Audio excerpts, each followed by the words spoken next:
Les élections auront lieu entre 90 et 120 jours après la publication du calendrier électoral. Le trésorier du Conseil électoral provisoire, le docteur Frinel Joseph, invité à la rubrique Le Point ce lundi, a déclaré que le calendrier sera publié le 31 mai prochain. Il a aussi estimé que la mise en place d'un conseil électoral permanent est indispensable pour éviter que les problèmes rencontrés ne se reproduisent à l'avenir. Frinel Joseph a par ailleurs dit souhaiter que les prochaines joutes soient financées par l'État haïtien. Pour organiser de bonnes élections, il vous faut entre 90 et 120 jours. C'est exactement ça. Je dis là. À partir de sortie calendrier. 90 et 120 jours. C'est comme ça pour élection réalisée. Nous n'avons pas qu'à dire comme ça que l'élection a fait dans 90 jours. Nous n'avons pas qu'à dire tout, la fête dans 110 jours. Nous devons comprendre le calendrier, quelle que soit l'élection qu'a faite dans quel que soit le pays, le jour où on aura une institution, ou bien un CEP, ou bien un collège totalement et permanent. Le problème, ça va nous poser là, il n'y a pas privé, non?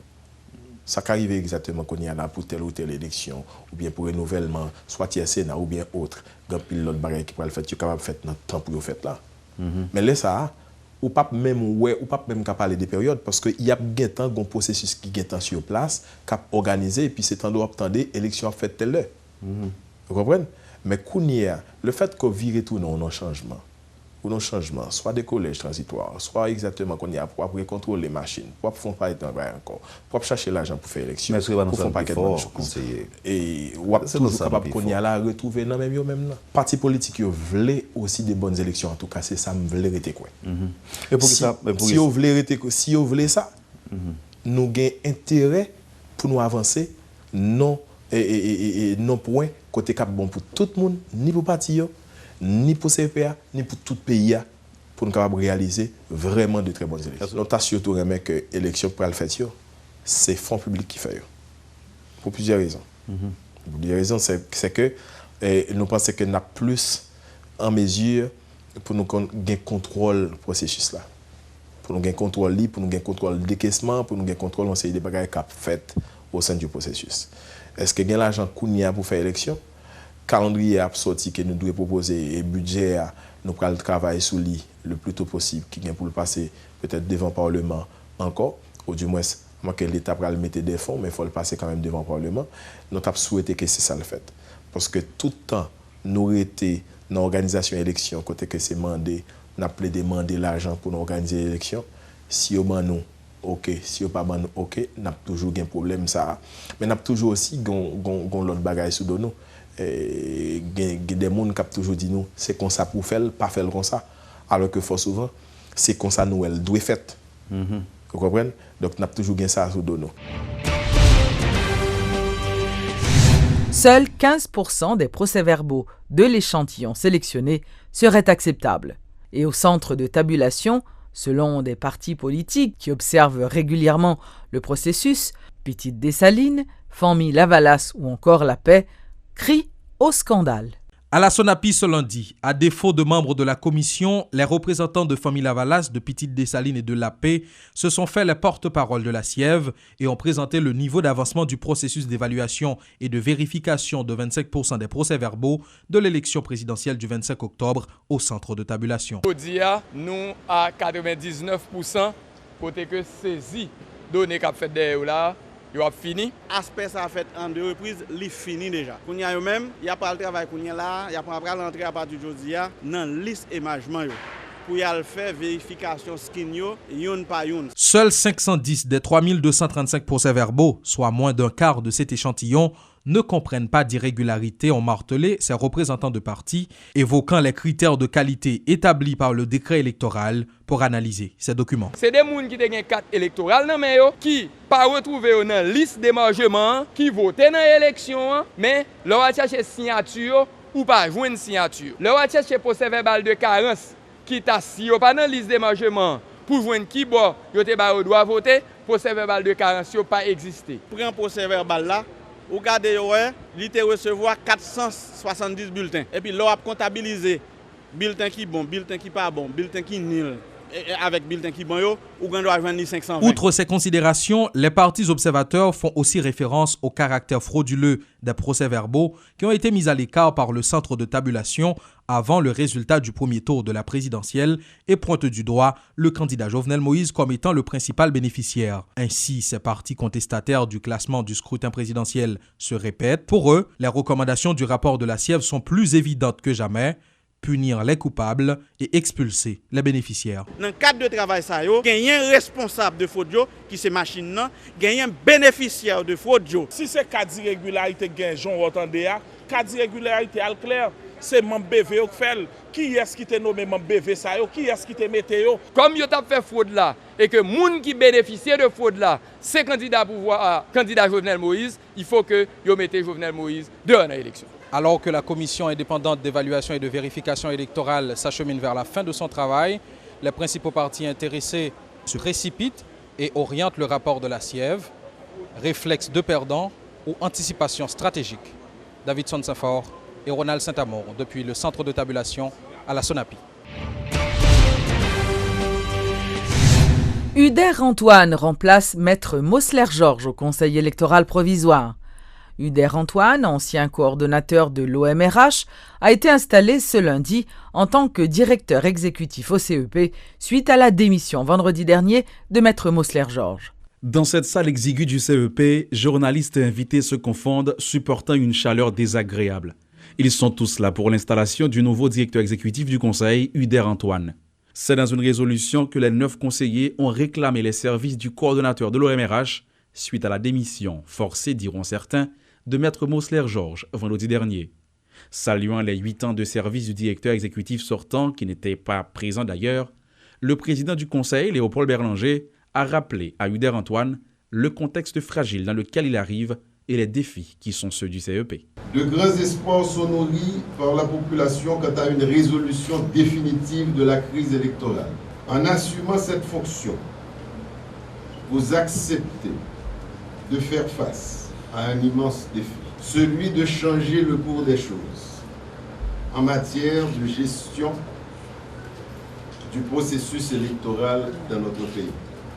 Uder Antoine quitte l'OMRH avec le sentiment d'avoir répondu à un appel citoyen et patriotique. Il arrive au CEP avec son expérience et sa compétence et compte les utiliser pour faire aboutir un processus qui perdure, pour le répéter.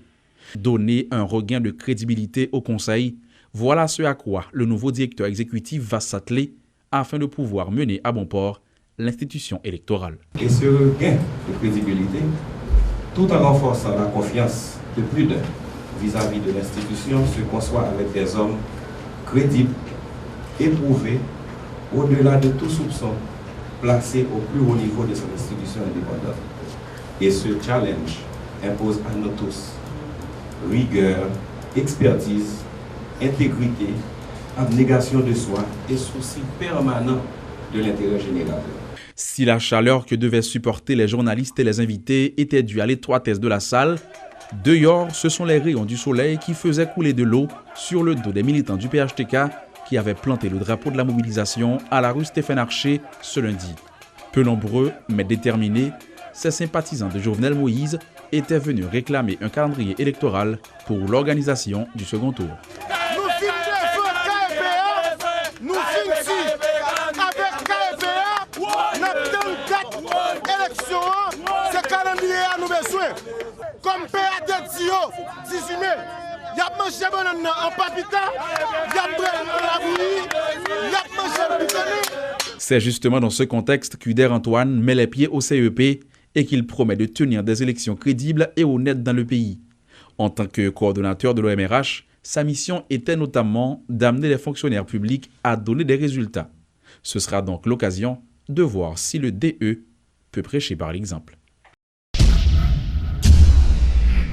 Un nouveau directeur général a été installé à l'Office de la protection du citoyen. Il s'agit de M. Franz Charles Dehonnet. La protectrice du citoyen, Florence Elie, déplore les problèmes financiers auxquels font face cette institution. Jusqu'à maintenant, la protectrice Florence Elie remplissait également le rôle de directeur général de l'Office de protection du citoyen, faute d'un budget suffisant pour employer quelqu'un à ce poste.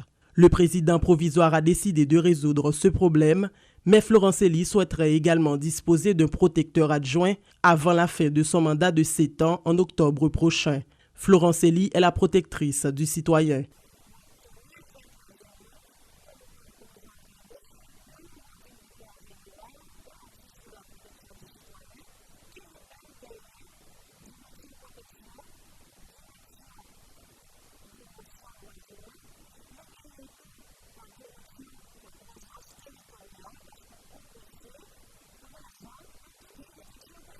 Le nouveau directeur général travaillait déjà à l'OPC depuis 1 an avant d'être promu.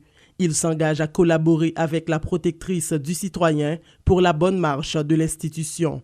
Franz Charles Dehonnette est le directeur général de l'OPC.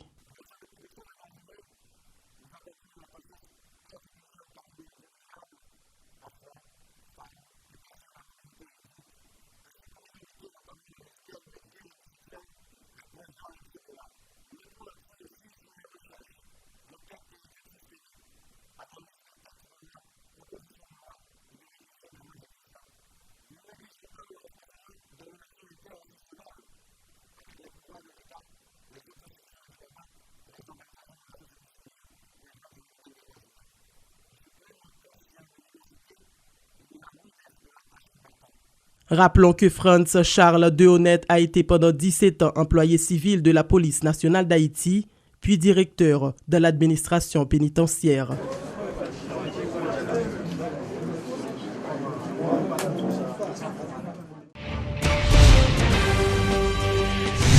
La commission anticorruption du Sénat recommencera à auditionner d'anciens ministres et fonctionnaires de l'État dans le cadre de l'enquête sur la gestion des fonds du programme Petro-Caribé. Le sénateur Yuri Latortue, qui en a fait l'annonce, a rappelé la détermination des membres de cette commission. Un ministre qui mal géré comme là, l'a bien premièrement pour l'adresser à Cour des comptes, puisque c'est le tribunal administratif, pour nous souligner Cour des comptes, problème qui gagne, parce que c'est Cour des comptes qui c'est le juge des comptes qui gagne pour le bail arrêt de quitus ou arrêt de débat. Mais pour firme yo même c'est directement au niveau des tribunaux de droit commun. Parce que si on firme ou gagne un cob dans main et que cob là en général ou pas dépenser ou pas faire travail là ce sont les tribunaux de droit commun. Ça veut dire pas qui gagote cob là, commissaire gouvernement a automatiquement saisi. Le ça rapport a demandé assemblée pour que justement yo voyez moun ça devant tribunaux de droit commun pour l'enquête judiciaire et si l'assemblée a ratifié rapport là, le ça firme ça yo pour répondre puisque en général yo gen comme là dans main c'est pour te faire travail là, c'est pas pour kembe dans poche. La situation sociale du pays, les nombreux blocages sur la route nationale, les désagréments dus à l'effondrement du pont de la route 9 ont un impact négatif sur le tourisme. Le directeur des ventes de l'Hôtel Royal des Cameroun, Christian Roy-Fonbrun, déplore cet état de fait qui nuit au secteur du tourisme, principalement sur la côte des Arcadins. Son domaine, son industrie qui est très sensible, qui est facile pour que le marché, mais que le pas marcher. Donc, nous avons besoin d'un support urgent, rapide, pour que la situation ne soit pas aggravée et que nous fait plus de dommages pour que ne pas affecter les touristes. Alors, ce n'est pas pour des camions seulement, c'est pour toute côte là, c'est pour l'industrie. Et c'est pour même leur permettre et à faire une excursion, à visiter en dehors des camions. Et il faut que ça en même temps tout cas circuler. Donc, ce n'est pas arriver dans des camions, ce n'est pas des camions seulement, c'est l'industrie touriste là qui a vraiment besoin et attention et support tous différents joueurs qui viennent pour résoudre tous différents problèmes que nous joignons. Mais des camions ne peuvent pas pareil pour faire mes pour eux, mais bien entendu, si le client va arriver dans l'hôtel là, on est obligé si on n'a pas un client qui arrive, vous comprenez? Mais ce n'est pas plan du tout, nous faisons un investissement très lourd dans le pays, nous sommes là pour le long terme et nous voulons mettre code touristique et Haïti sur code touristique international. Et nous avons un ancien ministre avec nouveau ministre qui a poussé pour promouvoir la destination. Donc c'est là que des camions aident avec un support. Donc nous ne sommes pas là pour nous faire n'importe nous. Mais bien entendu, situation est très critique si nous ne pas continuer à améliorer et à dégénérer. Ce n'est pas contrôle nous. Ça, ce n'est pas des Camerounais seulement, c'est l'industrie touristique en entier qui est dans le chaud, je nous dis encore.